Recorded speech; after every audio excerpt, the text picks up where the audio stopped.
Hello everyone, Nathan here, and now that we've all finally had a chance to get our hands on Battlefield 5 with the open beta, today I wanted to give you my thoughts on the game, what's good, what's bad, and what can be done to make the game better before it launches in November. And believe me, there's a lot that needs improving. But I do want to start by saying that the basics of the gameplay, the gun mechanics, are solid. Contesting objectives with enemies and getting the better of them in a gunfight is still enjoyable, and I've heard a lot and seen a lot during this beta suggesting that it's absolutely awful and the worst game ever, and while I do have a lot of concerns about the game, I just don't feel it's quite that bad. Now, that's not to say that I love it, because I don't. Battlefield 1 had decent gunplay and was still enjoyable, and in my opinion it's nowhere near as good as Battlefield 4 or 3 or Bad Company 2. So while Battlefield 5 has got a solid base, there's a lot of work that needs doing and really not much time to do it in, with the game now only being a couple of months from launch,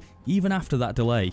So, the first thing that I feel urgently needs addressing is the upgrade system.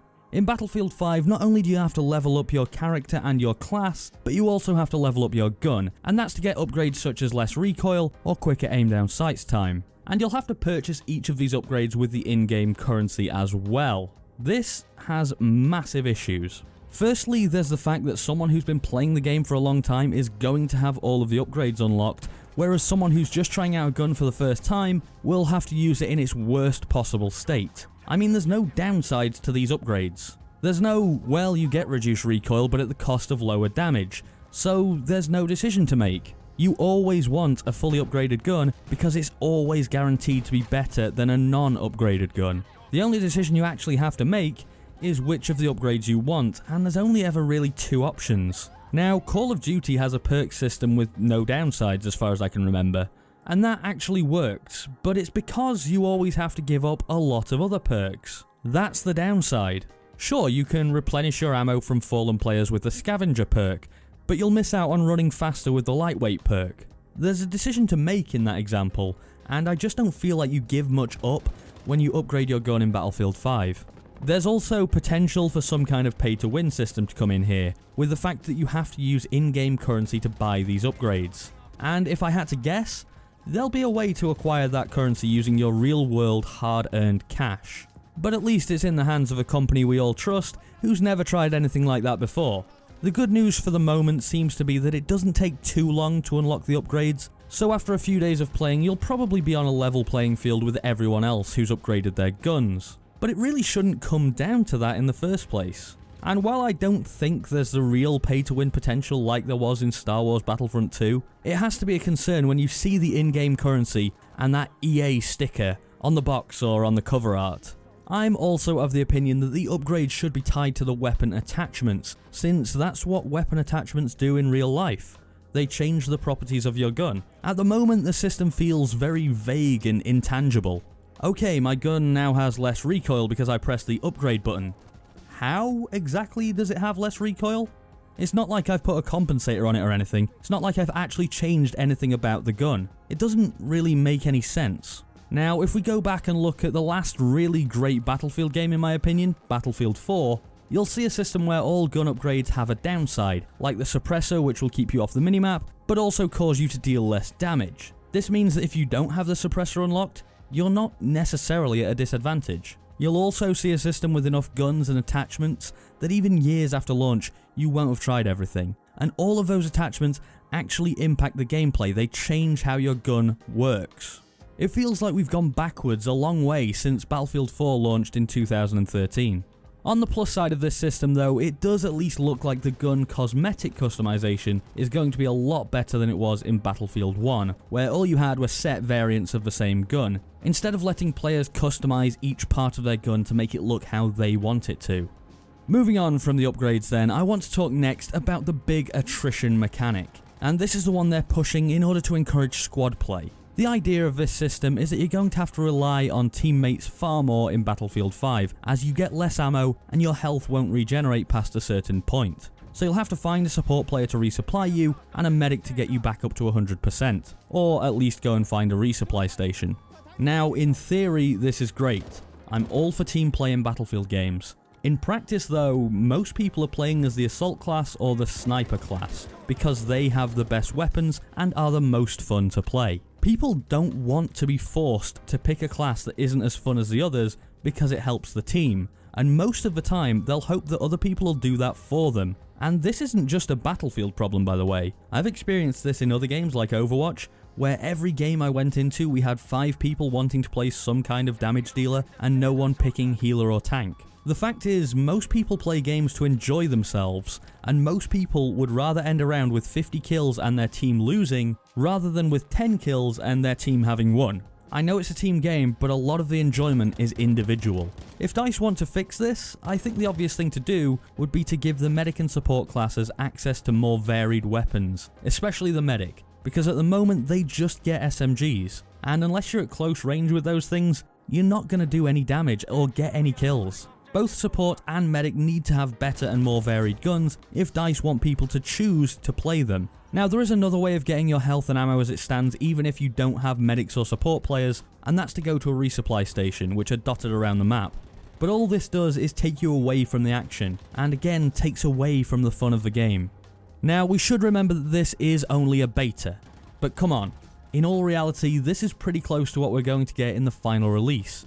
So what have they actually showed us here? Well, we got 2 maps, Narvik and Rotterdam, and 2 game modes, Grand Operations and Conquest. And really, nothing wows me about any of it.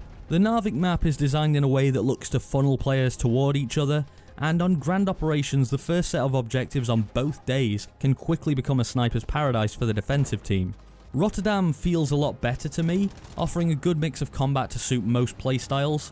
There's a lot of close quarters stuff, but you can easily set yourself up for a sniper round or something else long range if that's what you want to do. The only real qualm I have on Rotterdam is the E flag, which can be capped from both the top where the flag actually is and a sort of underneath area.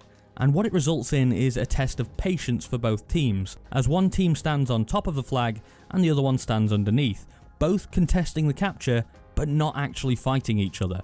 They're just waiting for the other team to get bored, come and fight them, and put themselves at a disadvantage. It's got a very Monty Grappa bunker feel to it from Battlefield 1, and don't get me wrong, it's nowhere near as bad as that was, but for me, any flag that actually encourages you not to fight the other team, instead to stand around and wait, is poorly designed. As for game modes, well, we all know what Conquest is, and it hasn't changed from that large-scale capture the objective mode, still solid, still what you'd expect. Grand Operations, though, feels like an attempt to innovate on something that didn't need innovating on. The Operations mode from Battlefield 1 was one of the best additions into the game, with battles feeling like they were part of a bigger war moving on from map to map. And while it looks like there will be multiple map Grand Operations in the final release of BF5, we're also getting multiple days, each with their own mode. The problem is, from what I've seen so far, the new mode that they've added where the attackers are parachuting in and trying to blow up objectives is just nowhere near as fun as the mode from the next day of trying to capture the sectors, which we have already seen from Battlefield 1. I actively look for Grand Operations servers that are playing the second day, not the first day, because it's just nowhere near as good. I mean, jumping from the plane is kind of awesome the first few times, but eventually you just feel like you're throwing yourself at points that you're just going to die on or get sniped the second you land. Now, as I said, it looks like Grand Operations will span multiple maps when Battlefield 5 launches, but for now, in the beta, the fact that it's only on one map ironically makes it feel far less grand than the Operations mode we've been playing for 2 years. In fact, the one thing they could have done to make it genuinely grander was larger maps with more players, and while 64 is still good, I think they could have gone the extra step to make this feel more like a huge intense battle that actually means something for this country we're fighting in. But for now, we're stuck at the level it's been at for years, all the way up until Battlefield 1. And like Battlefield 1, I feel at the moment like Battlefield 5 is going to be a game that I'll enjoy playing for a few months after it releases, but unless it gets a much greater depth of content and a high skill ceiling, it's not going to have the staying power to keep me playing for 2 years until Battlefield 6 or Bad Company 3 launches. Now, from that little bit of a rant, I'm going to move on to a few more minor issues that I want to mention, so I'll try and rattle through them relatively quickly. Firstly, this game has an animation for everything, and while that looks great, it messes with the gameplay. Every time you pick up ammo off the ground, a hand comes up blocking half your screen. If you want to revive someone, you'd better be damn sure there's no enemy within half a mile of you, because you're gonna be there a while. And if you want to jump in or out of a vehicle, you need to plan ahead, especially if it's a plane, because you can easily click or press E or whatever to jump out at the right moment, but by the time your soldier actually gets out of the plane, you'll be well out of bounds. Next, this game in its current state is buggy as all hell. We're talking being revived and still being classed as dead, so you can't play or respawn. That kind of level of buggy. And I'm hopeful that a lot of these bugs will be easy fixes that will be ready by launch, but DICE haven't got the greatest track record of that. Also, I like the squad revive system, but right now I'm getting prompts to pick up players who aren't in my squad, so I stand in the open holding E with nothing happening until I get sniped. And the mechanic that anyone can pick up squad mates does diminish the role of the medic ever so slightly, although I don't feel it's a major issue. And the last of my little issues that I wanted to mention is that the new fortification system feels a bit gimmicky. And with flags and objectives changing hands more often than you can count, you'll just as likely end up benefiting your enemies when you build up defenses, because they're going to own that point in like 10 seconds. So finally, I want to move on to my last big point. I want to mention the time period, World War II. Now, I've made it no secret in the past that I prefer modern military shooters to historical ones. I mean, if you've been paying attention to this video, you'll have heard me go on and on about how much I love Battlefield 4. And while I'm okay with a World War II setting, I just feel that going back to a modern setting would have been a far better idea. You can have a greater variety of weapons, more creative freedom with your maps, and I know the market was once saturated with Modern Warfares and Battlefield 3s and 4s, but really, it's been 5 years since BF4 came out, and 7 since Modern Warfare 3. And I know everyone was sick of them back then, but really, there's a reason there were so many, and it's because there's a demand in the market for that sort of game. Maybe not enough to sustain 50 different franchises of modern shooters like companies were trying to do back then, but now the supply of them feels like it's dried up massively, and that gap in the market is back again. But if you are going to make a World War game, and I understand that a lot of people wanted that, and a lot of people prefer that to a modern setting, you at least need to make it global. Give me Soviet forces, the Chinese, the Japanese, give me the Italians and the Australians. That's what makes it a World War setting. The clue's in the name, World War. And when you do that, EA, you can give us more content, you can give us more guns that different factions used. You can give us varied maps because they're in such varied locations. What I see coming right now though, is a launch with the most obvious, done a million times, European fights, and then perhaps this interesting content released as free DLC later in the Battlefield 5 lifespan, and potentially when a lot of people have stopped playing. Maybe Battlefield 6 will give me what I want in 2 years' time, or another franchise will step in and take its place, but I feel like EA have missed an opportunity for Battlefield 5 to do that. So, how to give my final thoughts on the Battlefield 5 beta. It's really difficult because I have genuinely enjoyed my time with the game, especially when I've been playing with a friend, working in a squad, always keeping each other alive and helping each other out. But some of the issues in the game are glaring, and unless there's some amazing marketing push, which could happen if say the Battle Royale mode turns out to be superb, and I'll be doing a video on both Call of Duty and Battlefield bringing in Battle Royale modes in the near future and giving my opinion on it, but unless that mode is brilliant and unless the delay is enough to significantly change and fix the problems that the game has, which I doubt, I think we're still seeing the downward slide for the Battlefield franchise, and a turn away from what made the game so popular in the first place. Anyway, that's about it for today.